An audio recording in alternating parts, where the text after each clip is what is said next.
அன்பார்ந்த சாஹிப் டாக்ஸ் ஊடக நண்பர்களுக்கு அன்பு வணக்கம். நான் உங்கள் அஹ்மத் சாஹிப்.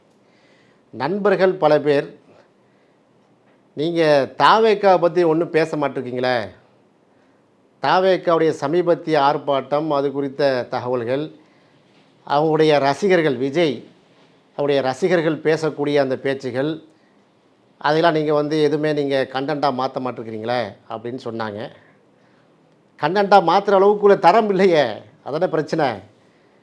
எனவே அந்த விஜய் அவர்கள் 2 தினங்களுக்கு முன்னால் அஜித்குமாருடைய படுகொலை சம்பந்தமாக ஒரு ஆர்ப்பாட்டம் வைத்தார் இல்லையா, அதை குறித்து நம்ம விளக்க காணொலி விடலாம். அல்லது விஜயை பற்றிய நம்முடைய நிலைப்பாடு என்ன அப்படிங்கிற கூட நம்ம என்ன செய்யலாம், ஒரு காணொலியாக அமைக்கலாம் என்ற ஒரு முயற்சி தான் இது. முழுமையாக கேளுங்கள்.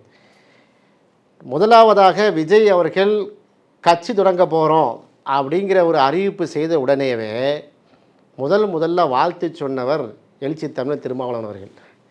எங்கள் அன்பு இளவல் விஜய் அவர்கள் அரசியல் பாதைக்கு வருகிறார், வாழ்த்துக்கள் என்று சொன்னார்.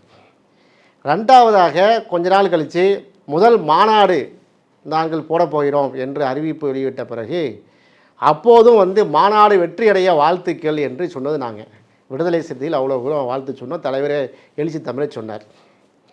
மாநாட்டில் போய் பார்த்தோம்னா என்ன மாதிரி பேச்சு பேசினார்.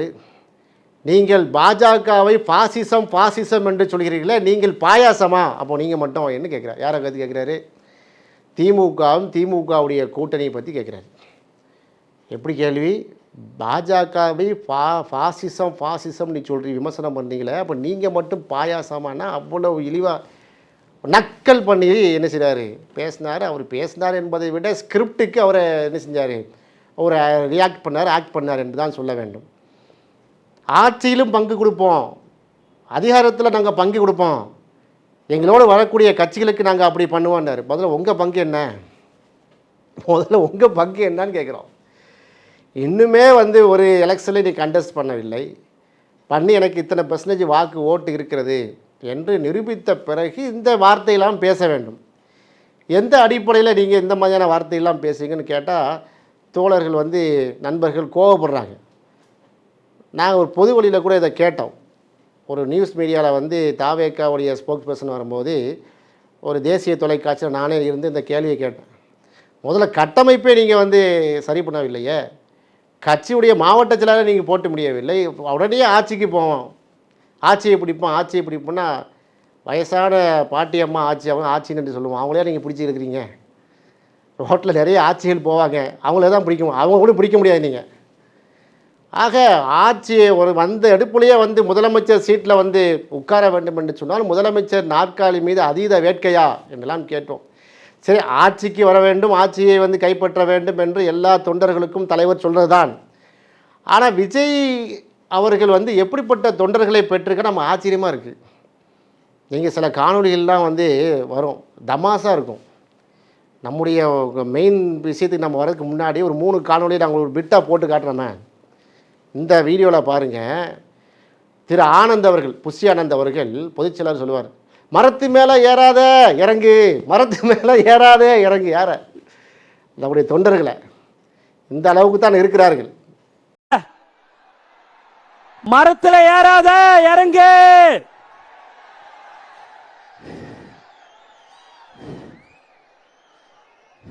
நீ பார்த்தீங்களா இல்லையா, மரத்து மேலே இறங்கி. அப்போ எந்த மாதிரியான கட்டமைக்கப்பட்டிருக்கு? அதுக்காக மற்ற தொண்டர்கள்லாம் மரத்து மேலே ஏற மாட்டாங்கன்னு சொல்ல வரல. மரத்து மேலே எல்லா தொண்டர்களும் ஏறுவா. ஆனால் நீங்கள் என்ன, நாங்கள் பெர்ஃபெக்ட்டு, திமுக அதிமுக காங்கிரஸ் கம்யூனிஸ்ட் விடுதலை சிறுத்தைகள் கட்சி மதிமுக மாதிரிலாம் நாங்கள் கிடையாது, நாங்கள் தான் தமிழ்நாட்டை தூக்கி நிறுத்த வந்திருக்கிறோம் அப்படி சொல்கிறீங்கல்ல. அப்போ எப்படிப்பட்ட ஒரு கட்டுப்பாடு உங்களுக்கு கொள்கை பிடிப்புள்ள தோழர்கள் இருக்கிறாங்க?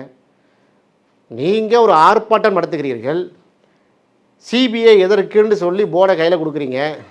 லோக்கல் போலீஸ் ஸ்டேஷன் இருக்கும்போது, நம்முடைய வழக்கு நீதிமன்றங்கள் இருக்கும்போது சிபிஐ விசாரணை ஏன் கொடுத்தீங்க? எதுக்கு? அஜித்குமாருடைய வழக்குக்கு. அஜித்குமார் லாக்அப் டெத்தில் முதலமைச்சர் நேரடியாக தலையிட்டு அமைச்சரை அனுப்பி வைக்கிறார்.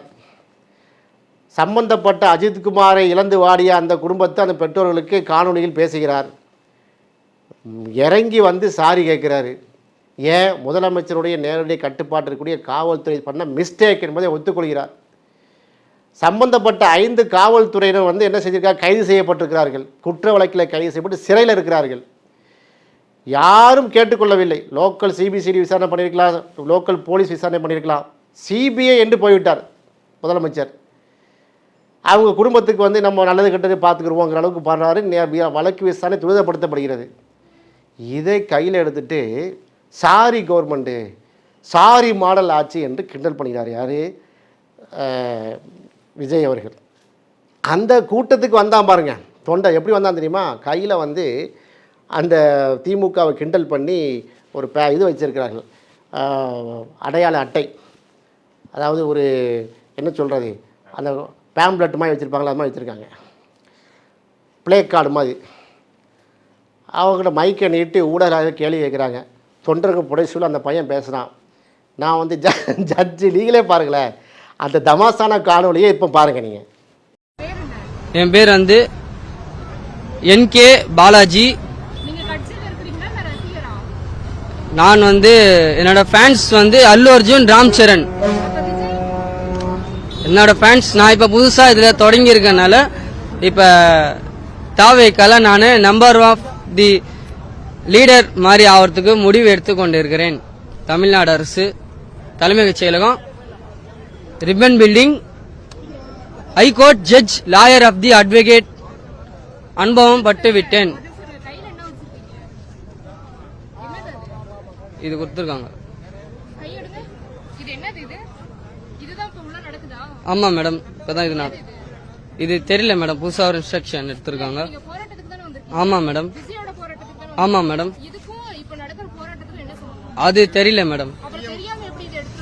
இது எல்லாருக்கும் பொதுவா கொடுத்துருக்காங்க, அதனால நான் என் கையில வாங்கியிருக்கேன். பொதுவா கொடுத்துருக்காங்க இன்ஸ்ட்ரக்ஷன். என்னோட சொந்த ஊர் வந்து ஹைதராபாத், ஏபி, ஆந்திர பிரதேஷ். இவங்க இதுல இருக்க மேடம், நம்பர் ஆஃப் தி லீடர்ல இருக்கிறேன், உங்க குரூப்ல இருக்கிறேன் நான். இப்ப இதுக்கு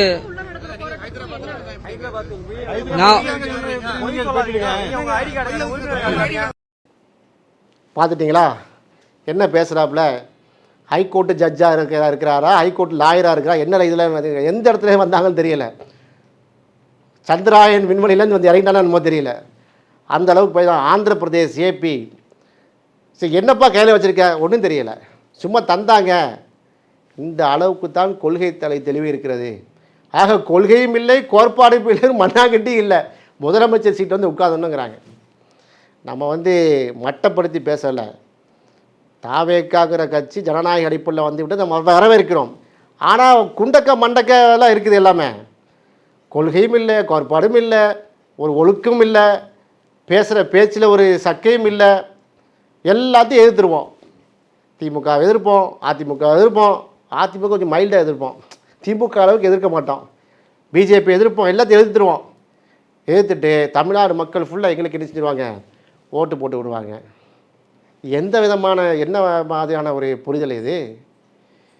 இப்படி ஒன்றா ஒருத்தர் இப்படி என்ன செய்வோம், ஒன்று இடக்க ஒன்று உலகமாக என்ன மீட்டிங் வந்திருக்கேன்னு தெரியாது, எங்கேருந்து பிடிச்சிட்டு வந்தாங்களும் தெரியாது.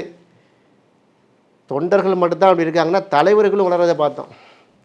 அஜித்குமாருடைய லாக்அப் டெத்து விஜயே பேசுகிறாருங்க. நீயாங்க மற்ற விதத்துக்கெலாம் சாரி கேட்கல, 24 பேர் வந்து இறந்துருக்காங்க ஸ்டாலின் கவர்மெண்ட் ஆட்சியில் லாக்அப் டெத்தில். ஏன் அவங்க வீட்டுக்கெலாம் நீங்கள் சாரி கேட்கல, ஏன் அவங்க வீட்டுக்கெலாம் நீங்கள் வந்து போகலை அப்படின்னு கேட்குறாங்க. அப்போ நாங்கள் திருப்பி கேட்கட்டா, ஏன் அப்பம்லாம் வந்து விஜய் எங்கே இருந்தார், சினிமா ஷூட்டிங்கில் இருந்தாரா? அஜித்குமாருக்கு மட்டும் போராடக்கூடிய விஜய் அவர்களே, ஏன் அந்த 21 பேர் இறந்த போகும்போது நீங்கள் எங்கே இருந்தீங்க, நீங்கள் போராட்டம் நடத்தலை அப்படின்னு கேட்டால் சரி வருமா? லாக்அப் மரணம்ங்கிறது போலீஸ் அட்ராசிட்டிஸுங்க எல்லாரும் சேர்ந்து கண்டிக்க வேண்டும். முதலமைச்சரே இறங்கி வந்து சாரி கேட்டு அது வழக்கு விசாரணை முடுக்கி விட்டுருக்காருன்னு சொன்னால் அது நீங்கள் வந்து பாராட்ட வேண்டுமா, தூற்ற வேண்டுமா? அதில் பேசிய தலைவர்கள்லாம் 4 தலைவர் பேசுகிறாங்க, முன்னுக்கு பின் முரண்பாடு. ஒரு ஆள் ராஜினாமா பண்ணுங்கிறாரு, ஒரு ஆள் பதவி விலகுன்னு சொல்கிறாரு, இன்னொரு தலைவர் சொல்கிறார், அதாவைக்கா தலைவர் நீங்கள் நஷ்டேடு கொடுங்கங்கிறாரு. ஆளுக்கு ஒன்று பேசுகிறாங்க, எந்த அஜெண்டா ஒன்றும் தெரியலை. இந்த நிலையில் தான் தமிழக வெற்றி கழகம் பயணிக்கிறது. எந்த இடத்துல இருக்க போகிறாங்கன்னு தெரியலை. தமிழ்நாட்டை பொறுத்தவரையில் இங்கே திமுக அதிமுகங்கிற 2 திராவிட கட்சிகளும் மிக ஆழமாக வேரூன்றிருக்கிறது. 70 ஆண்டு கால உழைப்பு. இந்த தமிழ்நாடுங்கிற அந்த மாநிலம் வந்து இப்படி கட்டமைக்கப்பட்டிருக்கு. கல்வியில், பொருளாதாரத்தில், எல்லாத்துலேயும் மேம்பட்டு இருக்குன்னா மாறி மாறி திமுக மாதிரி அதிமுக, அதிமுக மாதிரி திமுக வந்து ஆட்சி செய்த அடிப்படையில் வந்தது தான் இது. ஒன்றுமே சரியில்லைன்னு நீங்கள் சொல்கிறீங்க பாருங்கள். நீங்கள் படித்த ஸ்கூல் எந்த ஸ்கூலு? ஒன்றுமே சரியில்லை. அப்போ எதுவுமே சரியில்லைன்னு அர்த்தம். அப்படியா? கல்வியில் நாம் தான் ஃபஸ்ட்டு இருக்கிறோம் இந்தியாவில். வேலை வாய்ப்புகளில் எல்லாத்தையும் நம்ம தமிழ்நாடு தான் ஃபஸ்ட்டு இருக்குது. நிச்சயமாக திமுகவுடைய அரசியலையும் அதிமுக அரசியலையும் மாறி மாறி ஆண்டதில் நிறைய பிரச்சனை இருக்குது. ஊழல் இருக்கிறது, குறைகள் இருக்கிறது, குற்றச்சாட்டு இருக்கிறது. ஆனாலும் வளர்ச்சி இருந்திருக்கிறது. ஒத்துக்கணுமா வேணாமா இதை? இன்றைக்கு பாருங்கள், தோழர் ஆதவ அர்ஜுனா எங்கள் கட்சியிலேருந்து போனவர் தான். புரியுதா? இன்றைக்கி காலையில் வெளியிடுறாரு. என் உயிருக்கே ஆபத்து. 10ஆம் தேதி 5 பேர் என்ன செய்கிறாங்க, ஆட்டோவில் வந்து பார்த்துட்டு போகிறாங்கங்கிறாங்க. உயிருக்கு ஆபத்துன்னு சொன்னால் உங்களுடைய கட்சியினுடைய துணை பொதுச்செயலாளரே வந்து பாதுகாக்க முடியும் இல்லையா விஜய்? அப்போ எப்படி மக்களை பாதுகாக்க போகிறாரு? எப்படி நீங்கள் வந்து தமிழ்நாட்டை பாதுகாக்க போகிறார்? எனவே விஜய் அவர்கள் நிதானப்பட வேண்டும். முதல்ல கொள்கையை தெளிவாக வரையறுங்களேன். எல்லா மாவட்டத்திலையும் வந்து உங்கள் உறுப்பினர் இது போட்டுட்டிங்களா? கட்டமைங்க. உங்கள் கொள்கை தெளிவே இல்லையே. பாசிச எதிர்ப்பு என்று சொன்னால் திமுக எதிர்ப்பா பாசிச எதிர்ப்பு? திமுக எதிர்ப்பா பாசிச எதிர்ப்பு? 8 மாதம் இருக்குது. அதுக்கு முற்கூட்டியே நீங்கள் தளபதி ஸ்டாலின், முதலமைச்சர் ஸ்டாலின் ராஜினாமா பண்ணுங்க, மக்களுக்கு இந்த நன்மையாக செய்யுங்கிறாங்க. சரி, ராஜினாமா பண்ணிட்டா என்ன செய்யணும்? சரி, லாக்அப் டெத்து நடந்திருக்கு. தமிழ்நாட்டு மட்டும் நடக்குதா? உத்தரப்பிரதேசத்தில் 580-600 பேர் இந்த வருஷம், போன வருஷம் லாக்அப் டெத்தில். யோகி ஆதித்யநாத் நீங்கள் வந்து சொன்னீங்களா? குஜராத்து அதுக்கு அடுத்த ஸ்டேஜில் இருக்குது, 500 அந்த மாதிரி ஸ்டேஜில் இருக்கிறது. மத்திய பிரதேஷ் எல்லாம் பார்த்தீங்கன்னா பாஜக ஆளக்கூடிய மாநிலம். லாக்அப் டெத்து அதிகம் நடக்கக்கூடிய இடங்கள் இதெல்லாம். அப்போ அந்த முதலமைச்சருக்கெல்லாம் நீங்கள் கோரிக்கை வைத்தீங்களா? ஒட்டுமொத்த இந்தியாவில் நடக்கக்கூடிய லாக்அப் டெத்துக்கு யார் காரணம்? உள்துறை அமைச்சர் அமித்ஷா தான் காரணம் அப்படின்னு சொல்லிட்டு நீங்கள் லாக்அப் டெத்துக்கு வந்து அமித்ஷா தான் பதவி விலகணும்னு சொன்னீங்களா? நீங்கள் பதவி விலகணும்னா என்ன பதவி விலகிறது? தமிழ்நாட்டு மக்கள் ஓட்டு போட்டு வாக்களித்து அமர வைத்திருக்கார் முதலமைச்சரை. எதுக்கு நீங்கள் வந்து பண்ணுங்கிறீங்க? மன்னராட்சி. என்ன மன்னராட்சி? துணை முதல்வர் உதயநிதி ஸ்டாலின் வந்துட்டாராம். ஸ்டாலினுடைய மகன் என்ற அடிப்படையில் தான் வந்திருக்காரு. அதான் மன்னராட்சியும். அது இப்படி தாவேக்க அப்படி எல்லாம் சொல்கிறாங்களா இல்லையா? விஜயை வைத்துக்கொண்டே பேசுகிறாங்க. ஏன் விஜயே பேசுகிறாரு, மன்னராட்சி முடிவுக்கு வர வேண்டும். என்ன எங்கே மன்னராட்சி நடக்கிறது? ஜனநாயக அடிப்படையில் எலெக்ஷனில் கண்டெஸ்ட் பண்ணி வெற்றி பெறுகிறார்கள். திமுகவுடைய அரசுடைய குறையை சொல்லுங்கள், நாமும் சேர்ந்து சொல்லுவோம். சரியாக வந்து குடிநீர் விநியோகம் வரவில்லை எங்கள் நகராட்சியிலேருந்து சொல்லுங்கள், மனு கொடுப்போம், எல்லோரும் சேர்ந்து போராட்டம் அடைப்போம், மக்களுடைய கோரிக்கையாக வென்றெடுப்போம். இது போல் லாக்அப் டெத்தாக கண்டிப்பாக நம்ம என்ன செய்வோம், அதில் களமிறங்கி காவல்துறை அட்ராசிட்டிஸை வந்து நம்ம கண்டிப்போம். இது என்பது வேறு, மக்களுக்காக ரோட்டில் நிற்கிறதுங்கிறது வேறு. மக்கள் திரள் ஆர்ப்பாட்டம் பண்ணத்தான் செய்யணும். ஆனால் உள்நோக்கம் எப்படிப்பட்ட உள்நோக்கமாக இருக்கிறது? அப்போ திமுகங்கிற அந்த அரசின் மீதான வன்மமாகத்தான் தெரிகிறது.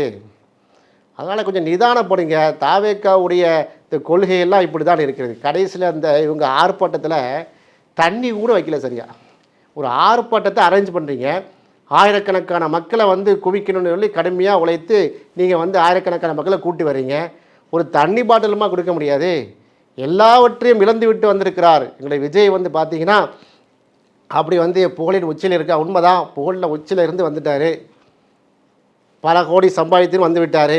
ஏன் வந்திருக்காரு, எதுக்கு வந்திருக்காரு நம்ம உள்ள நுழைய அவசியம் இல்லை. அவர் நல்லதுக்கு வந்திருக்காரா கெட்டதுக்கு வந்திருக்காரா போக தான் தெரியும். நம்ம யூகித்தெல்லாம் பதில் சொல்ல முடியாது. ஏன்னா அவரும் ஜனநாயக அடிப்படையில் வந்த ஒரு கட்சி.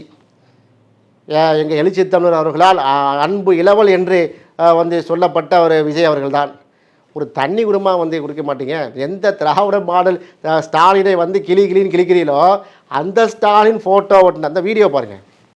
எங்கேயுமே தண்ணி கிடைக்கல. கடைக்க ஒரு இடத்துல தண்ணி இருந்துச்சு, அது எங்க தெரியுமா?